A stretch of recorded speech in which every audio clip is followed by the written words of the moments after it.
নমস্কার বন্ধুরা, মনীষা রান্নাঘরে সবাইকে স্বাগত। প্রতিদিনের মতো আজকেও নিয়ে চলে এলাম দারুণ একটা সুস্বাদু রেসিপি। আর এই রেসিপি দেখতে হলে অবশ্যই লাইক দিয়ে দেখা শুরু করবেন, ভিডিওটি ফুল ওয়াচ করবেন, এটাই আমার অনুরোধ রইল। তো এখনও যারা আমার চ্যানেলটিকে সাবস্ক্রাইব করেননি, প্লিজ সাবস্ক্রাইব করে পাশে থাকা বেল আইকনটি প্রেস করে নোটিফিকেশন অন করে দেবেন, তাহলে সবার আগে আপনি আমার নোটিফিকেশান পেয়ে যাবেন। তাহলে চলুন বন্ধুরা, এখন আমি রেসিপিটি শুরু করব। এই রেসিপির জন্য প্রথমেই নিলাম 1 বাটি চালের গুঁড়ো, তারপরে নিলাম আবারও 1 বাটি ময়দা, আর এখন আমি দিয়ে দিচ্ছি স্বাদ অনুসারে লবণ। তো বন্ধুরা, লবণ দিয়ে দিলাম, আর এখন আমি এটা মিশিয়ে নিচ্ছি লবণটা দিয়ে। তো বন্ধুরা, লবণ দিয়ে ভালো করে মেশাতে হবে। আর এখন আমি 1 বাটি জল নিয়েছিলাম, 1 বাটির জলটা দিয়ে দিলাম। আর দেখুন বন্ধুরা, জলটা দিয়ে ভালো করে আমি চাল আর ময়দার মিশ্রণটা করে নিচ্ছি। তো বন্ধুরা, আবারও 1 বাটির জল দিলাম। 1 বাটি থেকে একটু জল আমি রেখেছি, সেটা পরে অ্যাড করব। তো দেখুন বন্ধুরা, ভালো করে কিন্তু এটা মেশাতে হবে, আর ব্যাটারটা কিন্তু ভালোভাবেই যেন মেশানো হয়, তাহলে কিন্তু ব্যাটারটা ঠিকঠাক হলে এই রেসিপিটা কিন্তু খুব ভালো হবে। তো আপনারা সরু চাকলি শুধুমাত্র চাল দিয়ে করে খেয়েছেন, সুজির খেয়েছেন, আজকে ময়দা আর চালের গুঁড়ো দিয়ে আমি সরু চাকলি করছি। আর এখন অল্প পরিমাণে আমি চিনি দিলাম, চিনিটা মানে 1 চামচ চিনি দিলাম, আর চিনিটা দিয়েও ভালো করে মিশিয়ে নেব। তো বন্ধুরা, চিনি দিয়ে করে একবার খাবেন, দেখবেন দারুণ লাগবে। আর এই সরু চাকলিটা আমি দুধ দিয়েই করব। আর বাকি যে জলটা ছিল সেই জলটা দিয়ে দিলাম। তো বন্ধুরা, জলটা দিয়ে ভালো করে আমি এটা মেশাতে থাকবো। আর দেখুন বন্ধুরা, এইভাবে কিন্তু আমি গোল গোল করে এইভাবে মেশাতে থাকবো। আর এটা যত ভালোভাবে মেশানো হবে তাতে কিন্তু খুবই ভালো হবে এই পিঠের রেসিপি। তো বন্ধুরা, অনেক রকম পদ্ধতিতে সরু চাকলির পিঠে খেয়েছেন, তবে আমি কিভাবে এই সরু চাকলিটা বানাই আপনারা দেখতে থাকুন, কোনো রকমের ভিডিওটি স্কিপ করবেন না।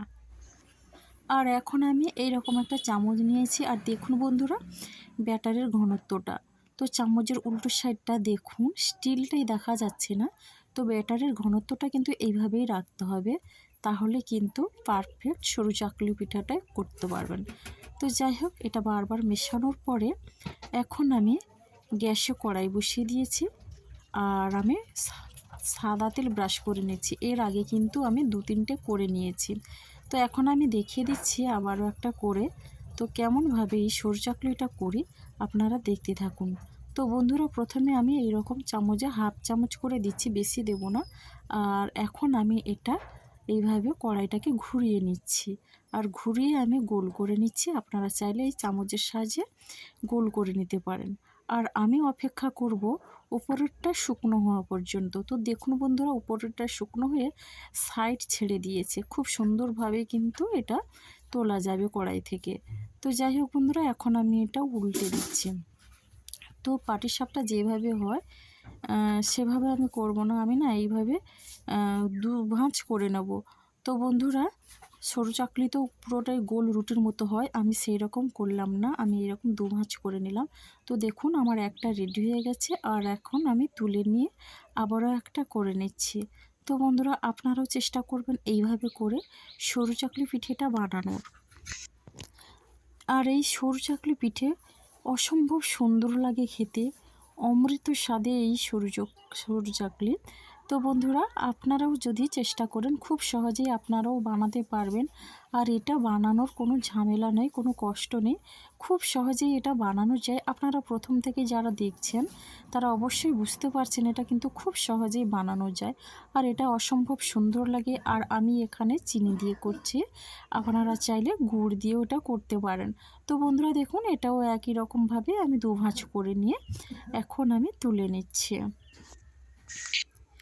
আর আমার যেসব বন্ধুরা সরু চাকলি খেতে খুব ভালোবাসেন, অবশ্যই এটা একবার ট্রাই করবেন, দেখবেন দারুণ স্বাদ পাবে।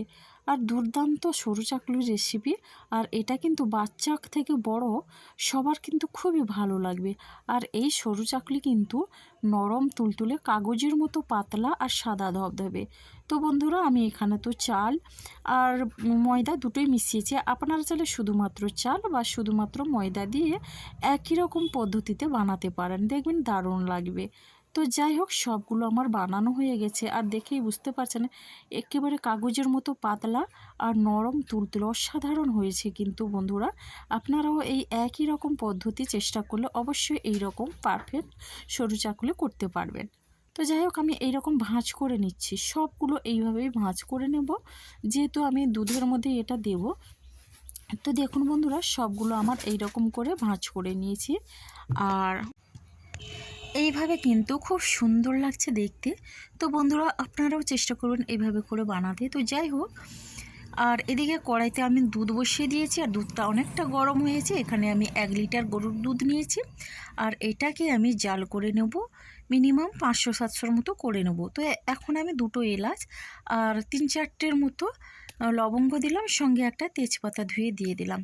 তবে তেজপাতা দিলে কিন্তু এই দুধের স্বাদটা কিন্তু খুবই ভালো লাগে। তো বন্ধুরা এগুলো দিয়ে ভালো করে আমি এটা মিশিয়ে নিচ্ছি। আর এটা কিন্তু বারবার করে নাড়তে হবে, না হলে কিন্তু দুধটা উতলে উঠবে আর নিচে কিন্তু অনেক সময় সরটা মোটা হয়ে বসে যায়।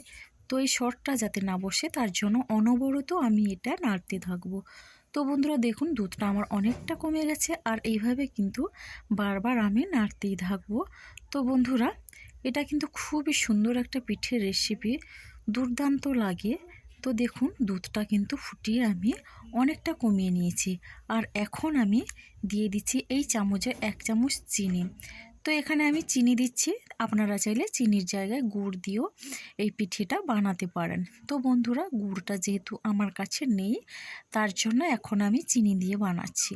তো যাই হোক বন্ধুরা, এখন চিনিটা দিয়ে ভালো করে আমি এইভাবে নেড়েচেড়ে মেশাতে থাকবো। আর এখন তেজপাতাটা যে দিয়েছিলাম, তেজপাতা তুলে নিলাম। আর দেখুন বন্ধুরা এবার আমি একটা করে সরু চাকলি পিঠে দিয়ে দিচ্ছি। তো সরু চাকলিটা আপনারা লম্বা বা আমি প্রথমেই যেভাবে দুভাঁজ করে নিয়েছিলাম সেইভাবে করতে পারেন, বা গোল টাইপের যেটা হয় রুটির মতো সেটাও করতে পারেন। আর ত্রিকোণাটাই করতে বেশি কিন্তু ভালো লাগছে দেখতে। তো যাই হোক বন্ধুরা, একটা করে আমি সবগুলো পিঠে দিলাম। তবে 3-4টের মতো আমি তুলে রেখেছি, সেগুলো শুকনো খাওয়ার জন্যে তুলে রেখেছি, যেহেতু চিনি দিয়ে করেছি মিষ্টি মিষ্টি লাগে। তো বন্ধুরা এটা যদি আপনারা একবার করে খান তাহলে কিন্তু বারবার খেতে চাইবেন, দুর্দান্ত লাগে এই সরু চাকলির রেসিপিটা। তো বন্ধুরা দুধ দিয়ে সরু চাকলির রেসিপি অবশ্যই আপনারাও একবার হলেও চেষ্টা করবেন, দেখবেন দুর্দান্ত স্বাদ পাবেন। আর এখন আমি কড়াইয়ের 2টো হাতল ধরে ভালো করে এটা ঝাঁকিয়ে নিচ্ছি। আর দুধটা কিন্তু ঠেটার গায়ে ভালো করে মিশে গেল। তো চামচের সাহায্যে অল্প অল্প করে আমি তুলে দিয়ে দিচ্ছি। তো বন্ধুরা এই রকম পিঠে যদি একবার বাড়ির সবাইকে খাওয়ান, বারবার কিন্তু অনুরোধ আসবে এই রকম সরু চাকলি পিঠে বানানোর জন্যে। তো এটা অমৃত স্বাদে। তো যাই হোক বন্ধুরা, এবার দেখুন অনেকটা কিন্তু পিঠেটা আমার ফুলে উঠেছে, যেহেতু দুধটা টেনে নিয়েছে। আর এখন আমি গ্যাসটা একেবারে বন্ধ করে দেব। তো বন্ধুরা গ্যাসটা বন্ধ করে ঢাকনা দিয়েছিলাম। আর ঢাকনা খুলে দেখুন বন্ধুরা আমি 10 মিনিটের পরে ফিরে এলাম। দুধটা অনেকটা শুকিয়ে গেছে আর পিঠেগুলো দেখুন ফুলে মোটা হয়ে গেছে। তো বন্ধুরা একটা তুলে দেখিয়ে দিচ্ছি, অসম্ভব সুন্দর হয়েছে আর নরম তুলতুলে, খেতেও কিন্তু দুর্দান্ত হয়েছে। যাই হোক বন্ধুরা, আপনারা যারা আমার ভিডিওটি দেখলেন অবশ্যই আপনারা আমার পাশে থাকবেন। যারা ভিডিওটি ফুল ওয়াচ করলেন আপনাদের অসংখ্য অসংখ্য ধন্যবাদ। তাহলে বন্ধুরা আজকের ভিডিওটি আমার এই পর্যন্ত। আর আমার এই রেসিপিটি যদি আপনাদের ভালো লেগে থাকে তাহলে অবশ্যই একটা মিষ্টি কমেন্ট করবেন। তাহলে বন্ধুরা আপনারা সবাই সুস্থ থাকুন, ভালো থাকুন। অসংখ্য ধন্যবাদ আর অনেক অনেক ভালোবাসা।